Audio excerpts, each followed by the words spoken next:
जय हिंद।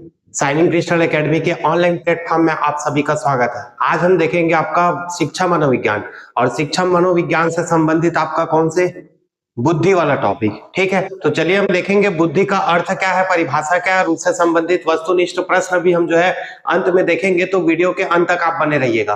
ठीक है, चलिए पहला देखते हैं आपका कौन से बुद्धि का अर्थ क्या होता है। अगर बुद्धि का अर्थ के बारे में देखेंगे तो देखिएगा, बुद्धि एक अमूर्त संप्रत्यय है, मतलब ऑब्स्ट्रैक्ट कॉन्सेप्ट है जो व्यक्ति की मानसिक क्षमताओं का योग है। कुल मिलाकर अगर देखा जाए तो बुद्धि एक प्रकार का क्या होता है, सीखने की योग्यता होता है। बुद्धि जो होता है वो अमूर्त अमूर्त चिंतन की योग्यता होता है। अमूर्त मतलब आपका याद रखना एब्स्ट्रैक्ट थिंकिंग। ठीक है, उसके बाद देखेंगे आपका कौन से वातावरण में समायोजन, कि कैसे आप वातावरण में समायोजन कर लेते हो, यही आपका क्या बताता है, बुद्धि को बताता है। नेक्स्ट देखेंगे कि कोई भी अगर आपके पास समस्या, उस समस्या का समाधान आप कैसे करते हो, ये आपकी बुद्धि को बताता है।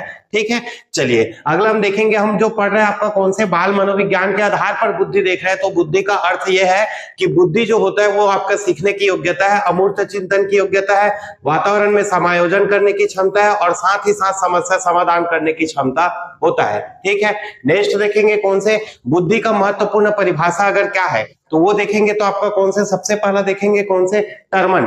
टर्मन ने ये बोला है कि बुद्धि अमूर्त विचारों के बारे में सोचने की योग्यता है। तो अमूर्त विचारों के बारे में सोचने की योग्यता को टर्मन, तो याद रखना अमूर्त योग्यता क्या बोल रहा है, अमूर्त विचार। अमूर्त मतलब आपका ऐसे चीजें जो हमको दिख नहीं रहा है उसके बारे में सोचना, है ना, कोई भी चीज को इमेजिंग करना। तो याद रखना ऐसे अमूर्त विचारों में हमारा मन नहीं करता है, तो टर्मन। ऐसे याद रख लेना कि बुद्धि अमूर्त विचारों के बारे में सोचने की योग्यता किसका कथन है बोलेंगे तो अमूर्त विचारों में हमारा मन नहीं करता है, और मन नहीं करता है तो वो क्या हो जाएगा, टर्मन।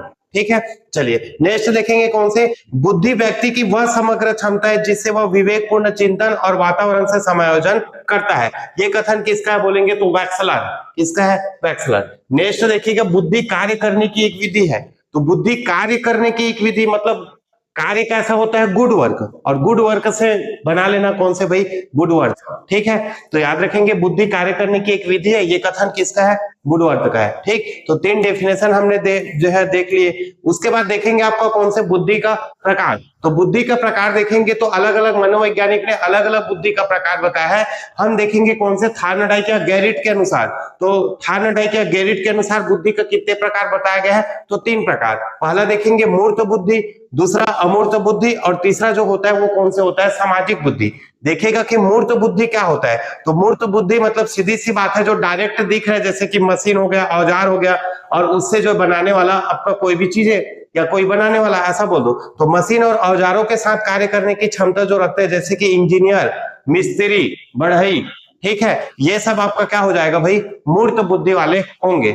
नेक्स्ट देखेंगे कौन से अमूर्त बुद्धि वाले कौन है।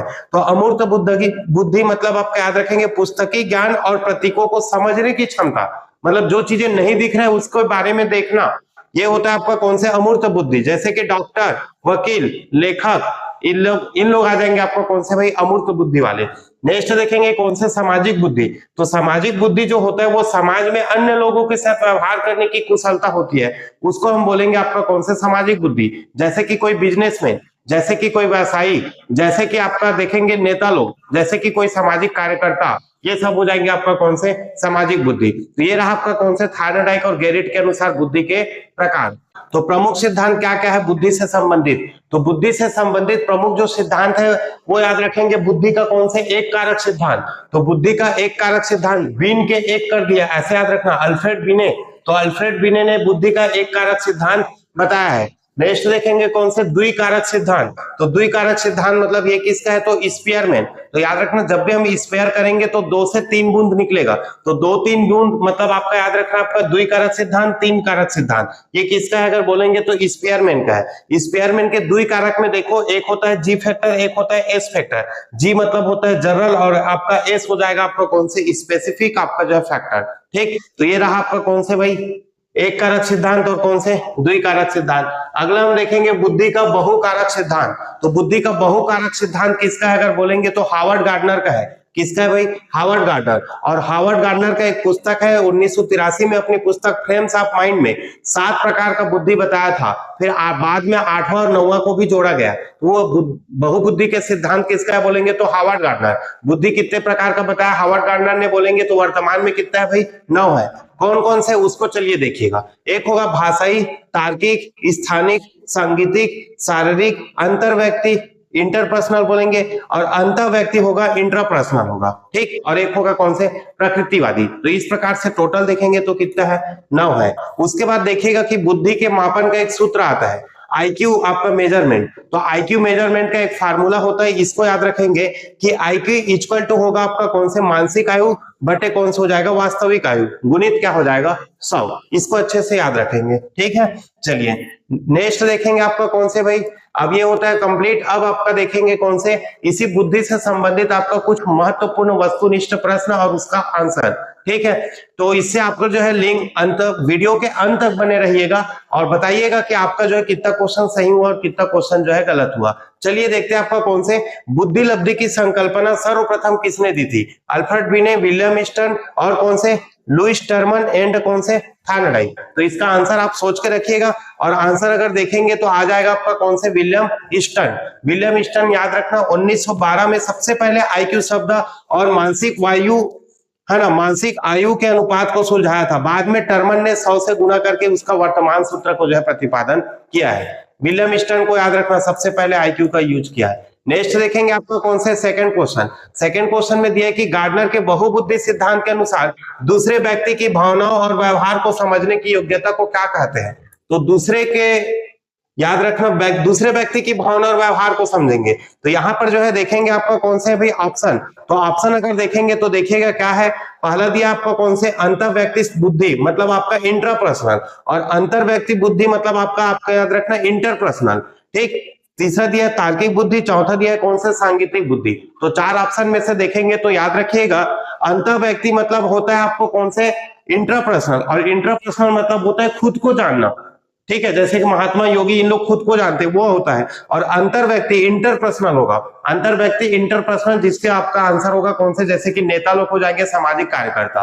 तो यहाँ पे दूसरे व्यक्ति की भावना मतलब आपका ऑप्शन कौन से होगा? सही सेकंड होगा। ठीक है, अंतर व्यक्ति बुद्धि, इसको याद रखेंगे। ठीक, तो इसका परफेक्ट आंसर होगा अंतर व्यक्ति इंटरपर्सनल होगा।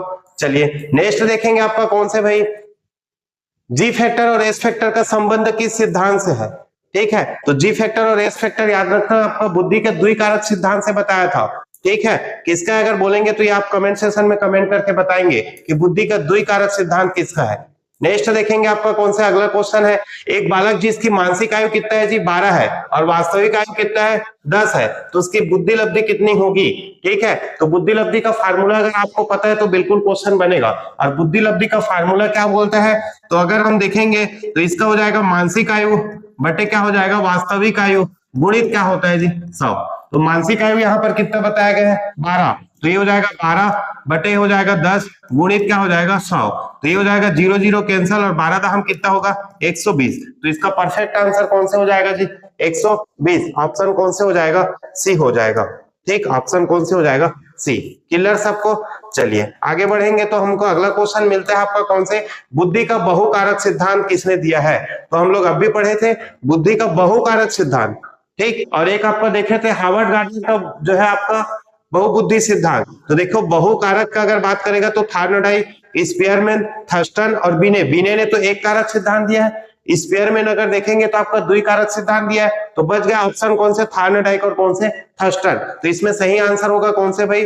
थार्नडाइक। ठीक, चलिए उसके बाद देखेंगे आपका कौन से? अगला क्वेश्चन। तो अगला क्वेश्चन दिया है गिलफोर्ड। गिलफोर्ड की बुद्धि संरचना मॉडल कुल कितने कोष्टक को बताया है? 120 को बताया, 150 को बताया, 180 को बताया, उपरोक्त सभी। तो अगर देखेंगे आपका स्टार्टिंग में 120 था, फिर वर्तमान में कितना है? 180 है। तो कुल मिला के अगर देखेंगे तो उपरोक्त क्या आ जाएगा? सभी। तो गिलफोर्ड के आपका याद रखना आपका मॉडल में प्रारंभ 120 था, अंत में अभी कितना है? 180 है। अगला क्वेश्चन हम देखेंगे आपका कौन से? 7वां। टर्मन के अनुसार प्रतिभाशाली बालक की IQ लेवल कितना होना चाहिए? तो टर्मन के अकॉर्डिंग याद रखना आपका 140 से अधिक है तो समझ जाना वो बालक कैसा है? प्रतिभाशाली बालक है। ठीक है, IQ लेवल कैसे निकालते हैं तो इसका फार्मूला मैं पीछे बता चुका हूं। नेक्स्ट देखेंगे कौन से भाई, मानसिक आयु शब्द का प्रयोग सबसे पहले किसने किया था? थर्मन ने, ईस्टर्न ने, अल्फ्रेड ने, गैल्टन ने। तो इसका हम लोग पीछे आंसर देख चुके हैं और अभी आप लोग बताएंगे तो याद रखना कौन से भाई, अल्फ्रेड बिने ने मानसिक आयु का प्रत्यय दिया था जो बालक की बौद्धिक परिपक्वता को जो है दर्शाता है। ठीक, नेक्स्ट देखेंगे आपका कौन से वस्तुनिष्ठ प्रश्न 9 ये बोलता है कि ईस्टर्न वर्ग के त्रितंत्र में कौन सी बुद्धि शामिल नहीं है? ठीक, विश्लेषणात्मक, रचनात्मक, व्यवहारिक और कौन से, शारीरिक गति। तो इसका सही आंसर कौन से हो जाएगा जी? तो ये हो जाएगा आपका कौन से, शारीरिक गति। ठीक, अगला हम देखेंगे कौन से, प्रश्न नंबर 10, भाटिया बैटरी बुद्धि परीक्षण किस प्रकार की परीक्षण को बताता है? शाब्दिक को बताता है, अशाब्दिक को बताता है कि शाब्दिक सामूहिक को बताता है कि व्यक्तिगत को बताता है? तो इसका सही आंसर होगा भाटिया बैटरी जो होता है वो अशाब्दिक बताएगा, याद रखेंगे, अशाब्दिक निष्पादन परीक्षा। ठीक है, तो इसका चंद्रमोहन भाटिया है भाई, इसको अच्छे से याद रखेंगे। नेक्स्ट अगला प्रश्न अगर हम देखेंगे तो क्या मिलता है, प्राथमिक मानसिक योग्यता का सिद्धांत किसने दिया है? तो प्राथमिक मानसिक योग्यता का सिद्धांत किसने दिया है? थर्स्टन हो गया, कैटल हो गया, थार्नडाइक हो गया, बिने हो गया। तो इसका परफेक्ट आंसर आ जाएगा कौन से, एल थर्स्टन। इसको याद रखना। तो थर्स्टन ने दिया है कौन से भाई, प्राथमिक मानसिक योग्यता का सिद्धांत। नेक्स्ट देखेंगे अगला क्वेश्चन, बुद्धि का तरल और कौन से ठोस सिद्धांत किसने दिया है? तो इसको एक ऐसा लिंक करके याद रखना कि तरल चीजें को हम केटली में भर के रखेंगे, तो इसका याद रखना तरल और ठोस सिद्धांत किसका है भाई, आरबी कैटल का है। ठीक है, चलिए अगला हम प्रश्न देखेंगे आपका कौन से भाई, तो ये दिया है अमूर्त बुद्धि का प्रयोग व्यक्ति किसके लिए करता है? तो अमूर्त बुद्धि की बात बताया था। तो अमूर्त बुद्धि याद रखना मतलब जो चीजें दिख नहीं रही, जो इमेजिंग करके बताएगा। जैसे कि अगर देखेंगे आपका कौन से डॉक्टर आपके जो है सिर्फ ऊपर की स्ट्रक्चर को देख के अंदर की बीमारी के बारे में सोच लेता है। वकील की अगर बात करेंगे तो सिर्फ वो आपके केस को पढ़ के आपकी मानसिकता कैसी वो सारा चीज बता देगा। तो ये चीजें होता है वो प्रत्येक अंकों और शब्दों को समझने हेतु। ठीक है, तो इसका सही आंसर हो जाएगा सी। अगला हम देखेंगे कौन से, 14 नंबर का प्रश्न, बुद्धि पर वंशानुक्रम और वातावरण का क्या प्रभाव पड़ता है? ठीक, तो दिया क्या है, केवल वंशानुक्रम प्रभाव, वातावरण की दोनों? तो बुद्धि स्थिर होती है, प्रभाव नहीं पड़ता है। तो इसका याद रखना दोनों हो जाएगा। बुद्धि जो होता है वंशानुक्रम और कौन से, वातावरण, दोनों के ऊपर डिपेंड करता है। नेक्स्ट देखेंगे आर्मी अल्फा परीक्षण। तो याद रखना आर्मी अल्फा परीक्षण किस प्रकार के बुद्धि परीक्षण है? तो सीधी सी बात है कि आर्मी जो होता है वो ग्रुप में होता है। तो याद रखना सामूहिक शाब्दिक परीक्षण होगा। इसका सही आंसर क्या होगा, सामूहिक शाब्दिक परीक्षण। ठीक, ये होता है आपका पूरा कंप्लीट भाई, इसको अच्छे से याद रखना। इसके निष्कर्ष में ओवरऑल हमको मिलता है कि बुद्धि का याद रखेंगे एक कारक सिद्धांत बिने ने दिया है, द्विकारक सिद्धांत स्पेयरमैन ने दिया है, बहुबुद्धि का सिद्धांत गार्डनर ने दिया है और बुद्धि का एसआई मॉडल दिया है कौन भाई, गिलफोर्ड ने दिया है। ठीक है, ये इंपॉर्टेंट चीज था, इसको याद रखना। उसके बाद देखेंगे कि शिक्षा में बुद्धि का महत्व क्या होता है। तो देखिएगा शिक्षा में बुद्धि का महत्व क्या होता है। बुद्धि केवल ज्ञान प्राप्त करने की क्षमता नहीं है, बल्कि उस ज्ञान को सही समय पर सही तरीके से लागू करने की कुशलता होती है। हम बुद्धि का उपयोग जो है सही समय पे सही चीज के लिए करें, यही हमारा बुद्धि का जो है शिक्षा में क्या होगा, महत्व होगा। ठीक है, चलिए, और ये आपका कौन से होता है, आज का जो हमारा जो वीडियो है वो यहीं पर कंप्लीट होता है। ठीक है, वीडियो का सेशन आपको कैसा लगा ये आप लोग कमेंट सेक्शन पे कमेंट करके बताएंगे। ठीक है, और अंत तक बने रहने के लिए धन्यवाद आप सभी का। वीडियो अगर पसंद आ गया होगा तो लाइक कर लेंगे, चैनल में नए होंगे तो चैनल को सब्सक्राइब कर लेंगे। ठीक है, चलिए, okay, thank you so much, class हुआ है, थैंक यू सो मच। और क्या आपका कोई प्रश्न है तो आप बिल्कुल कमेंट सेक्शन पे कमेंट करके बताइएगा। Okay, thank you.